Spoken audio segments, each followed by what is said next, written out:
Entendes o que estás lendo? O podcast que te leva através das páginas da Bíblia. Livro por livro. Capítulo por capítulo. Uma exposição bíblica emocionante. Aperte os cintos e embarque comigo nesta viagem.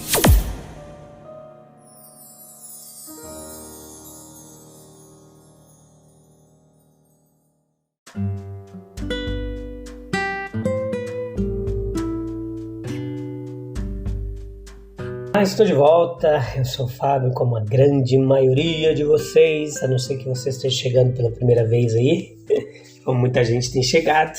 Quem ainda não sabe, eu sou o Fábio, tenho me dedicado há mais de 20 anos a ensinar e aprender a palavra de Deus, e há 2 anos a gente está aqui, compartilhando todo esse conhecimento através da palavra de Deus, nesse estudo sequencial da palavra de Deus aqui, essa espécie de pregação expositiva que nós fazemos. Nós estamos na 5ª temporada vendo o livro de Levítico, hoje o capítulo 26, a parte 3, episódio número 436. É isso aí, tem 435 episódios para trás aí para você poder ouvir e aprender muita lição bíblica, horas e horas e horas de estudo, de trabalho, de dedicação, gratuito para você, é um clique do seu celular. Então compartilha, escuta e vamos espalhar a palavra de Deus, que a palavra de Deus ela é fantástica e todo mundo tem que conhecer. Veja Deus habitando entre os homens, Levítico capítulo 26, versículo 11. Vamos começar hoje falando um pouquinho disso. A gente falou bastante sobre as bênçãos e as decorrências da desobediência que seriam acarretadas sobre o povo ali, ainda nos episódios anteriores. Hoje a gente vai continuar destrinchando isso aqui, cada vírgula, cada versículo desse capítulo, para a gente entender tudo, como era naquela época ali, contexto social, cultural, teológico, antropológico, e a gente traz para o Novo Testamento, traz para os dias de hoje, aplica. Algo veio só o princípio, né? E não somente as regras.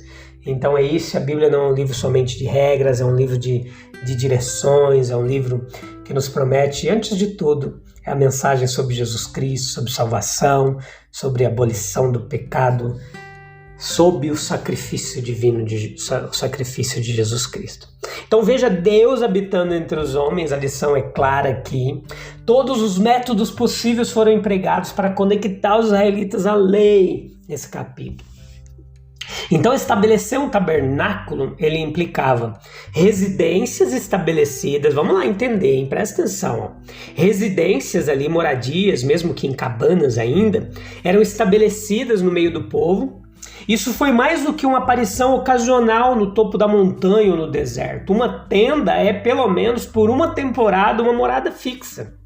E o Todo-Poderoso nunca estaria muito distante de seu povo, como parecia estar nos dias anteriores e nos anos anteriores. Veja que ele habitou em uma casa, uma cabana ali, como eles, passando de um lugar para o outro, como eles eram nômades ainda, não haviam chegado ainda à Terra Prometida. A gente vai ver isso só lá em Josué, lá na frente. Então veja que no versículo 12 é expresso isso. Eu andarei entre vocês, me moverei entre com vocês. E em Deuteronômio, capítulo 23, versículo 14, traz uma explicação melhor sobre isso, quando diz: o Senhor teu Deus anda no meio do acampamento. Uma revelação especial de Deus é sugerida, de que ele seria conhecido não como onipresente no espaço, mas como peculiarmente presente, trocando visitas com o seu povo.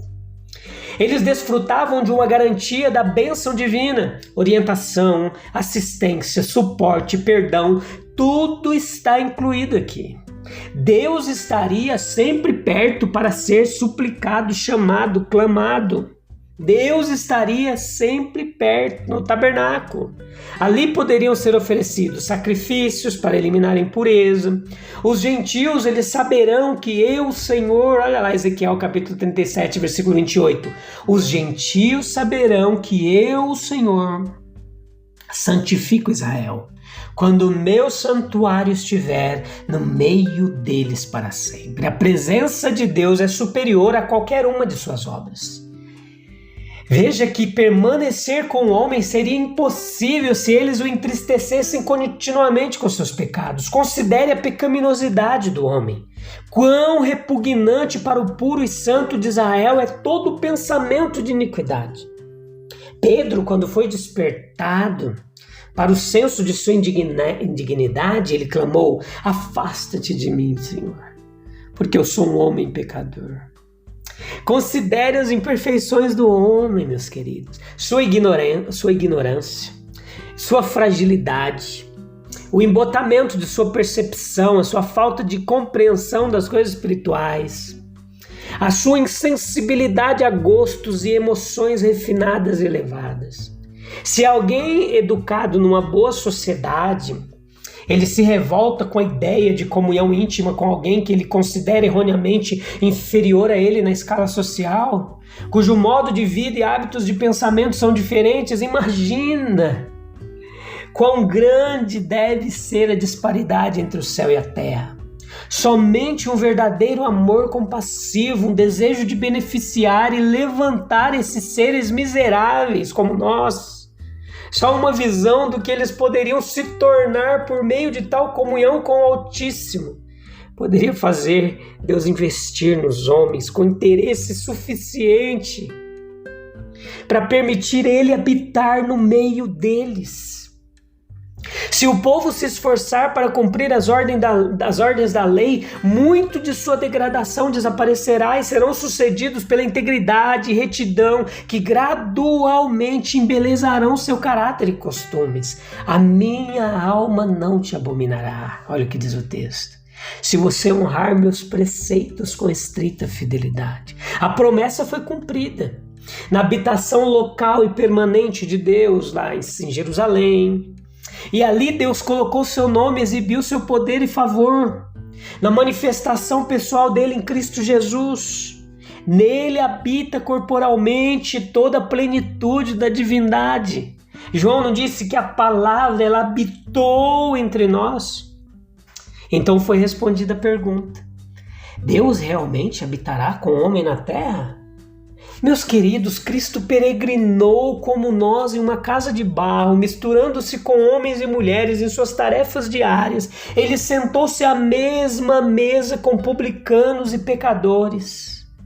Na presença espiritual de Deus, no coração do cristão individualmente, na igreja de Cristo como um todo, tornando-o o templo de Deus, e nas várias assembleias ou reuniões, pequenas ou grandes, dos santos, onde estiverem 2 ou 3 reunidos em meu nome, aí estou eu no meio deles.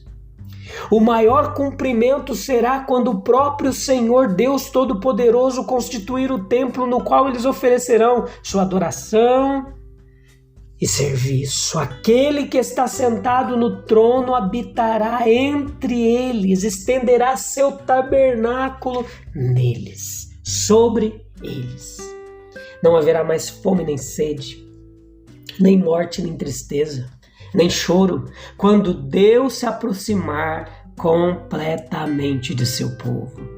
Os julgamentos denunciados contra eles em suas terras, por sua rebelião, eles seriam visitados com pragas, a praga do terror. Essa é a praga natural de uma consciência culpada, da febre ardente. Isso descreve aquelas doenças que são mais agudas. Todas essas pragas são para consumir os olhos e causar tristeza no coração. Eles sofreriam invasão de inimigos, a espada do inimigo os consumiria. Quão terrivelmente eles sofreram. Sob os juízes, sob os reis, e depois as exigências do tirano deveriam afligi-los quando os invasores os dominaram. Quão gravemente o povo de Israel foi oprimido. Eles enfrentaram a ira de Deus. A praga e a espada do inimigo não poderiam tê-los visitado. Mas na própria fonte existe o terror mais formidável. Vou colocar o rosto contra você, é o que diz a palavra. A terra ela se tornaria infrutífera, pois o céu deveria ser como ferro que poderia refletir o brilho do calor, mas não poderia destilar chuva ou orvalho. Haveria seca. Animais selvagens viriam entre eles. Quando o povo diminui devido à guerra, pestilência e fome, os animais selvagens se multiplicam. Horrível coisa é cair nas mãos do Deus vivo. Em vez disso, vamos buscar sua misericórdia. Versículo 33 diz que eles deveriam ser espalhados entre os gentios. Assim, 10 das tribos foram levadas pelos assírios. As 2 tribos restantes, elas foram posteriormente removidas pelos babilônios. A gente vai estudar isso aqui nos livros históricos. Alguns deles retornaram sob Esdras e Neemias, nós vamos ver lá nos livros de Esdras e Neemias, e foram finalmente levados pelos romanos. Veja que eles deveriam sofrer espanto, versículos 36 ou 39, fraqueza de coração, suspeita de perigo onde não existia, medos imaginários, suscetibilidade ao pânico, definhamento pelo terror, perecendo pela voracidade de seus inimigos.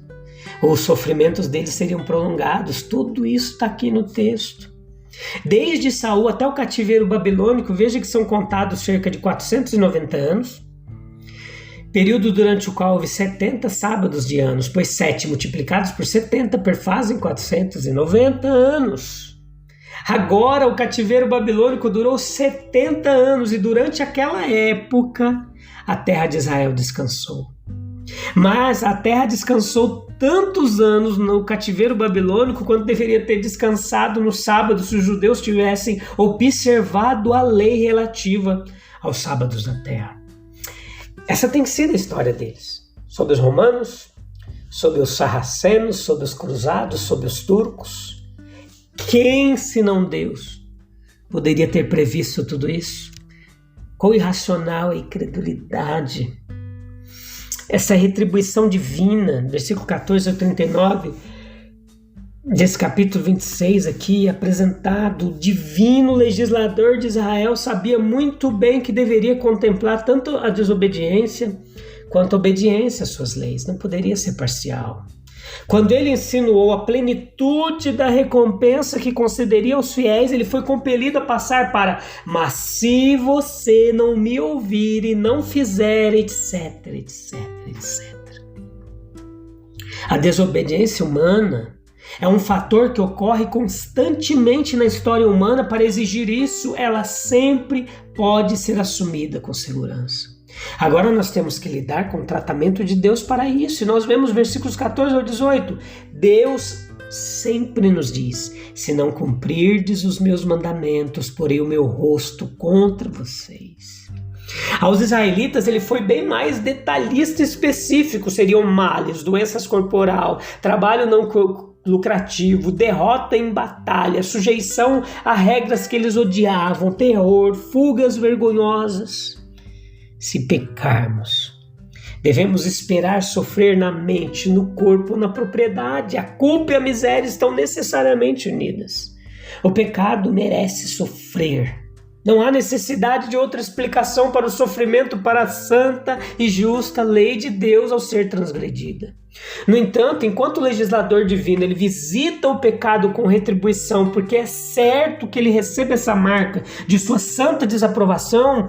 Também é verdade que a punição de Deus é para ser curativa. Se ainda não quereis por tudo isso me ouvir, versículo 18, então fica claro que essas visitas providenciais deveriam levar a um espírito e uma postura melhor, a uma disposição de ouvir e obedecer. Deus, quando permitia todas essas desgraças, não apenas faz um ato de justa retribuição, que sua posição como juiz supremo exige dele, mas também faz o que deseja que leve ao arrependimento e restauração. Ele muitas vezes nos deixa ser feridos para nos curar completamente. As retribuições de Deus são suas correções paternas, suas advertências fortes, mas gentis. Por eles, ele impõe a mão sobre nós e nos diz em tons que não podemos deixar de entender. Arrependam-se, voltem. Se ainda não quereis ouvir tudo isso, versículo 18. Se não me ouvirdes, versículo 21. Se insistirem em se opor a mim por essas coisas, versículo 23. Meus queridos, frequentemente os homens ouvem, aprendem, obedecem quando Deus vem a eles na doença ou na tristeza, mas com demasiada frequência não o fazem. Eles continuam ou voltam ao seu mau curso. Novamente, nos vícios, na despreocupação com as coisas de Deus, na indecisão. Ele deu ao seu povo um aviso justo e completo sobre o que eles deveriam esperar de suas mãos. Eles sabiam que a obstinação de sua parte implicaria em acumular e aumentar os males, levando cada vez mais à destruição total. Viria a inimizade dos elementos naturais, com consequente desastre no campo, versículos 19 e 20. Desolação e luto, versículo 22. Pestilência e fome, versículos 25 e 26. Exílio e dispersão, versículo 33. Terror da alma, versículos 36 e 37. Destruição nacional, extinção iminente, versículos 38 e 39. Essas promessas de maldição solenes e terríveis são sem dúvida dirigidas contra a Israel, o povo especialmente instruído na lei de Deus, como Deus exaltou aquela em privilégio e oportunidade. Então ele trouxe em condenação e ruína. Quando nos lembramos com que retribuição Deus visitou os pecados do mundo antediluvianos, das cidades das planícies, dos cananeus, das grandes cidades de Babilônia e Nínive, e quando nos lembramos dos sofrimentos e humilhações que ele trouxe sobre terras e cidades em tempos mais modernos, homens que pecam e sofrem podem levar a sério a verdade de que a ira manifesta de Deus os alcançará aqui ou os alcançará no futuro. Pois à medida que o tempo passa, o pecado endurece o coração e cega a nossa visão, há menos probabilidade de que a lição sagrada ela seja aprendida antes que a morte feche o livro de oportunidades e a eternidade abra outro livro, o de julgamento e de sentença. Essa é uma parte da palavra de Deus meia dura, mas é a palavra de Deus. Não tem nada sendo inventado. É a realidade. Aquele povo precisava ter uma postura de retidão, precisava se esforçar para seguir os mandamentos. E durante a história bíblica a gente vai vendo como a lei ela vai se tornando tão incapaz de salvar, tão incapaz de restaurar o homem, tão incapaz de restaurá-lo à comunhão com o Pai. E aí vai entrar Jesus Cristo nessa história, tá bom? A gente se encontra em breve. Um abraço. Até mais. Deus abençoe. Tchau, tchau.